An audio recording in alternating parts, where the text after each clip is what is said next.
আজকের দেখাবো যে নদী থেকে ইলিশ মাছ কিভাবে তাজা ইলিশ মাছ ধরা হয় কারেন্ট জাল থেকে।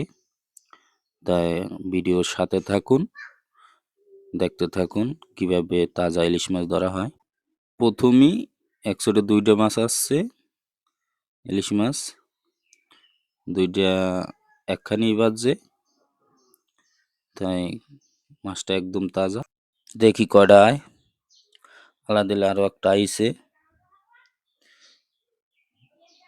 মাছটা 3 থেকে 400 গ্রাম হবে। দেখি আজকের আল্লাহ কয়টা মাছ দেয়।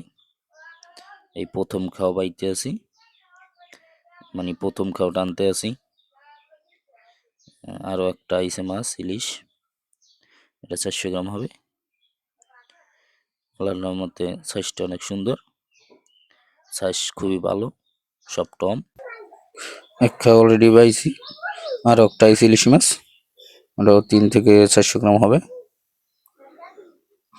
দেখি এখানে কয়টা ইলিশ মাছ আসছে। এখানে 5টা ইলিশ মাছ আসছে, কেজি 2 হবে এরকম অনুমানিক। এই কেবল নদী থেকে উড়াইলাম, একদম তাজা মাছটা, বোধহয় ঠিক মতন মরেও নাই। ওই দেখেন গালিতে একদম তাজা মাছ। মাছটার কালারটা অনেক সুন্দর, একদম তাজা মাছ। যদি ভিডিওটা ভালো লাগে একটা লাইক করবেন, একটা কমেন্ট করবেন, একটা শেয়ার করবেন।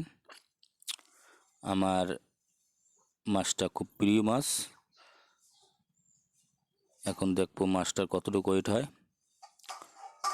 1 কেজি 25 গ্রাম মাছটার ওয়েট।